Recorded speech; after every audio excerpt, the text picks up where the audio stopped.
ఈ భారత్ పాకిస్తాన్ల యుద్ధంలో చాలా టార్గెట్స్ పెట్టుకుంది పాకిస్తాన్. ముఖ్యంగా అమృత్సర్లో ఉన్న సిక్కుల పవిత్రమైన దేవాలయం గోల్డెన్ టెంపుల్ని టార్గెట్ చేసింది అని చెప్పి. గోల్డెన్ టెంపుల్ని టార్గెట్ చేస్తే, టచ్ చేస్తే ఏమవుతుందో అందరికీ తెలుసు, భారతీయులందరికీ కూడా. గతంలో ఇందిరాగాంధీ టైంలో ఏమైంది అనేది. కానీ పాకిస్తాన్ గోల్డెన్ టెంపుల్ని టార్గెట్ చేయడానికి గల కారణం ఏంటి, పాకిస్తాన్ వ్యూహం ఏంటి అంటే ఏం చెప్తారు? ఎస్ అండి, నిన్న అక్కడ జనరల్ కమాండెంట్ ఆఫీసరు ఒక బిగ్గెస్ట్ రెవల్యూషన్ చెప్పారు.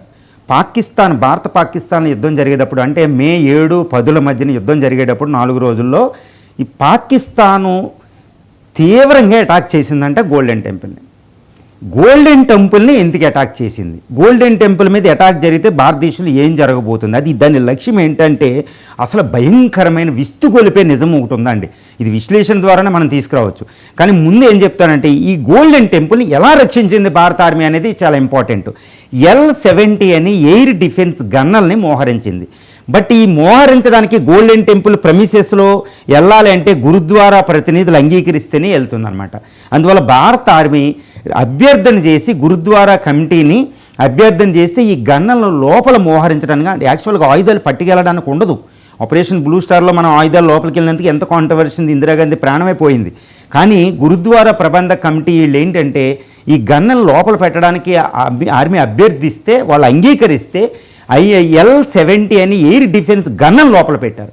ఈ గన్నలు ఏం చేసినాయి అంటే వాళ్ళు మిసైల్స్ ఉపయోగించారు, డ్రోన్స్ ఉపయోగించారు, చాలా 8 to ల్యాండ్ మిసైల్స్ కూడా ఉపయోగించారండి వాళ్ళు. ఎట్టి పరిస్థితుల్లో గోల్డెన్ టెంపుల్ పడగొట్టడానికి దాని మీద దాడి చేస్తే భారత ఆర్మీ చాలా చాలా అద్భుతంగా దాన్ని అడ్డగించడం జరిగిందనమాట. అసలు ఇప్పుడు పాకిస్తాన్ గోల్డెన్ టెంపుల్ ఎందుకు టార్గెట్ చేసిందంటే, వామ్మో అది ఎంత భయంకరమైన నిజం ఉందంటేనండి, ఇప్పుడు ఖలిస్తానీ మూమెంట్ జరుగుతుంది. ఈ భారత పంజాబు, పాకిస్తాన్ పంజాబ్లో ఉన్న సిక్కులు ఏమని మాకు ఖలిస్తాన్ సెపరేట్ పంజాబ్ కావాలి, సిక్ ల్యాండ్ కావాలని అడుగుతారు. కెనడాలో ఏం జరుగుతుంది చూశారు. కెనడాలో వాళ్ళు ఎక్కువ ఉంటారు, విక్టోరియా ప్రావిన్స్ వాటిల్లో, వాంకోవర్ దగ్గర. ఇప్పుడు అక్కడ ఇష్యూ జరుగుతుంది. కెనడా పాలిటిక్స్ని ఒక కుదిపిందే ఖలిస్తానీ మూమెంట్. ఈ ఖలిస్తానీ మూమెంట్ని రెచ్చగొట్టడం, ఇది పాకిస్తాన్ టార్గెట్ అండి. ఖలిస్తానీ మూమెంట్ అంటే పంజాబీస్ అంటే ఖలిస్తానీ చాలా స్ట్రాంగ్గా ఉంటారు, రిచ్ ఉంటారన్నమాట. ఇప్పుడు దీన్ని పడగొట్టి భారతదేశం మీద పెట్టడం. ఏమని చెప్తారు, ఈ అమృత్సర్ గోల్డెన్ టెంపుల్ని భారత ఆర్మీ పడగొట్టేసింది, మేము కాదని చెప్తారన్నమాట. తర్వాత ఈ అనుమానం ఇదంతా క్లియర్ చేసే లోపలే ఈ సిక్కులు అంటే వాళ్ళకి పవిత్రమైన గ్రంథం అయ్యే ఉంటాయి, గురునానక్ నుంచి వీళ్ళ నుంచి ఉంటాయి అన్నమాట.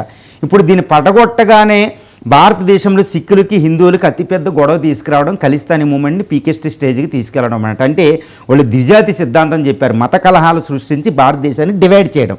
దీంట్లో భాగంగానే వాళ్ళు గోల్డెన్ టెంపుల్ని టార్గెట్ చేశారు. తర్వాత ఆర్మీ కూడా చెప్తుంది, భారతదేశంలో పాకిస్తాన్ ఏమైనా టార్గెట్లు చేసిందంటే అవి మాస్కులు, టెంపుళ్ళు, ఇలా పూజా స్థలాలను మాత్రమే అది టార్గెట్ చేసింది. అంటే భారతదేశంలో మత కలహాలే, భారతదేశాన్ని ఓడించలేం అనే విషయం దానికి తెలుసు. భారతదేశంలో మత స్థలాలను అటాక్ చేస్తే ఆ సెన్సిటివ్ ఎమోషనల్ కాబట్టి ఈ మత కలహాలు వస్తే భారతదేశం డివైడ్ అయిపోద్ది. ఈ లక్ష్యంతో వాళ్ళు ఇప్పుడు భారత ఆర్మీ జనరల్ చెప్తున్నారనమాట, it's golden temple is not only sacred for the సిక్కులకే పవిత్ర స్థలం కాదు, హిందువులు కూడా సగం ఎక్కువ మంది విజిట్ చేస్తారు. ప్రపంచంలో అన్ని ఫెయిత్, ఆల్ రిలీజన్ అక్కడ విజిట్ చేస్తారు. అంటే వరల్డ్సే ఫెయిత్ఫుల్ ప్లేస్ని వాళ్ళు అటాక్ చేయబోరు పాకిస్తాన్ అని ఒక తీవ్రమైన నిజాన్ని నేను చెప్పారనమాట. సో ఎనీహౌ ఇప్పుడు భారత ఆర్మీ సక్సెస్ఫుల్గా దాన్ని ఆ అటాక్ని ఆపి మనలో భారతదేశంలో ఒక విపత్తును తొలగించిందని చెప్పొచ్చు. నిజంగా భారత ఆర్మీకి hats up to the Indian army అని.